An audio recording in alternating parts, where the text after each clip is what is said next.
Oro mismo, pinatawag ko yung mga gumawa doon. Ang kapwera nila na inaangat nila yung mga wire, galang-galang, napuputol yung iba. Kaya sa tagal ng wire, napuputol na. Kaya ginawa nila, pinutol nila lahat. Eh, may mga linyang buhay doon. Tapos yung bagsak na yun. Kaya ang daming tao dito, nagsagsaan. Tapos ginawa ko, pinag-latter ko. Tapos tinanong ko sa kanila kung ikukulong namin itong mga to. Dahil na, siyempre, bawal ang biyaan namin. Yung mga tao naman, kumain naman na tulungan namin sila. After nun, tumawag ako ng PNDT, paano boomers, tumating naman, pagdating, tinignan naman nila, ang problema nga lang, pag nilatagan na naman nila ng wire, wala silang poste, nadaan talaga sa court. Pag naman sa court, nakalawlaw na naman, kung marami na naman sa ilalagay. Kaya, ora-ora mismo, nagpatay yung agad ako ng mga poste, nagpatay ng bahan. Kaya, eto, bukas, balik yung mga gumagawa ng mga internet provider. Nakabit naman.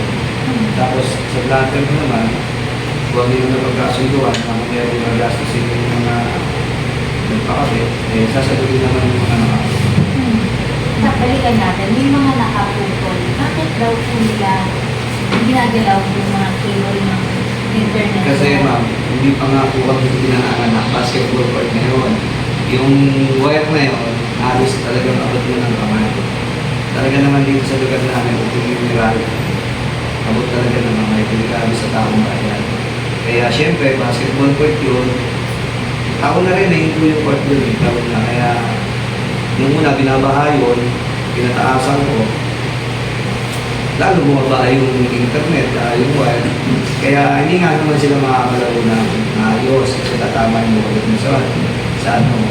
Ngayon, binaangat nila, subukan nila kiyangat, napuputol na. Kaya ginawa nila, parang wala nang magselos.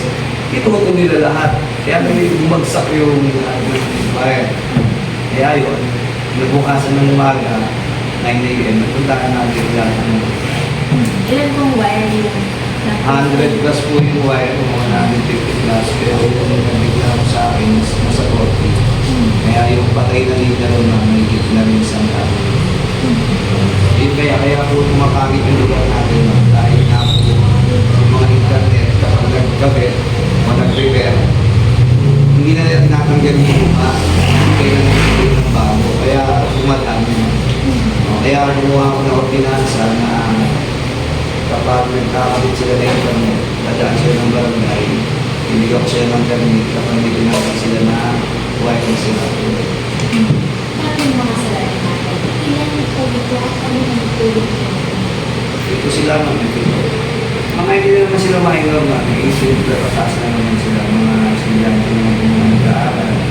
Pero ano na mga bataan, hindi ko basketball, kahit ako mga ganito, kung edad ko, basketball pa ako, tapos nga lang nag-championship, pumasok pa kami. Kaya talagang hindi namin sila mapigilan dahil effort ko talaga. Kasi malaking istorbo yung internet yung sa board, kasi na po talaga eh. Kaya kung hindi pa naman doon, hindi talaga makakala. Kaya siguro mga bata, naisip nila na tuloy na lang natin yung mga marami talaga mag-reklamo. Yan. Paano yung nangyari doon sa pito? Pito na lang. Ito. Hindi na lang sa mga pumunta sila sa mga parang Kung tama, yung tatlo pumunta dito, yung apat, tulog kaya, pero binigay naman yung tatlo, yung pinakapulong nila, binigay yung mga pangalan. Tapos yan mga bakit nalamay ako, bakit pati pangalan ko, sabi nila, ako yung may basbas. Palitan ko akin yan, kasi pakukulong ko rin sila. Panitiran ko rin sa akin yun, saka kung hindi naman gagawin yun kung in-election sa December, kailangan ko sirain yung pangalan ko para magkaroon ng yun. Kaya malaking po yun na gawin. So, God knows po yung mga God knows.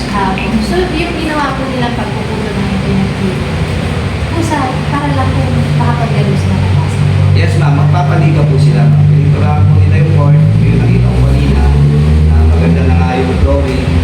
Tapos talagang yung court, bago rin yung unit na binigay ko sa kanila ma'am. Pero matagal na yun ma'am, last ano pa yun, 2024. Kaya siguro naisipan nila ngayon na ayusin dahil magsasummer. Pero hindi ko pa nga po alam ma'am na ginagawa nila yun. Kaya nagulat na lang ako ng alas 9 ng umaga, pinuntaan ako ng daan na pinutol ng mga kabataan yung wego na nakagaan. So, alam mo po kami na nagliliga sila. Hindi pa ma'am. Hindi pa. Wala pang nagsasabi sa akin. Yung pag-aayos po naman. Hindi pa rin ma'am. Wala pa So, rin. ang permit po sila. Wala pa sila.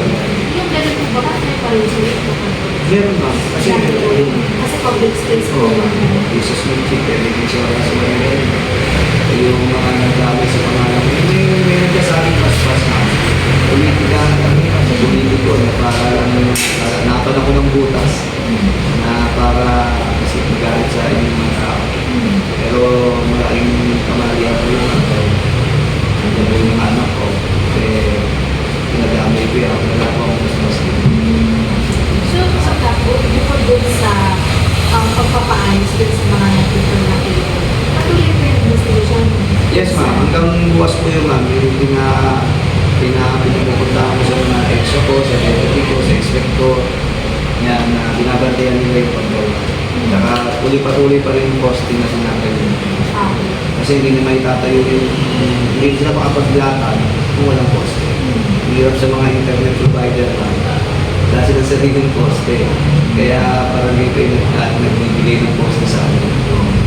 So, ano yan? Kapibigyan niyo na po ba ng permit para maging maayos yan? Or pag-uusapan pa kung bakit sila tumikilos ng walang Ano ma'am, kasi pag nagbigay ka ng permit mo niya, automatic yun ma'am, magliliga na sila. Ngayon po kasi parang nagkaisa lang yung mga bataan ko na ayusin mo na nila yung phone. Pero hindi pala talaga sila nagpapaalam sa mga. Kaya wala kami, ano pa lang nila ginagawa yun. Kagabi lang. Na sinabi ko sila kagabi parang nila sa inyo.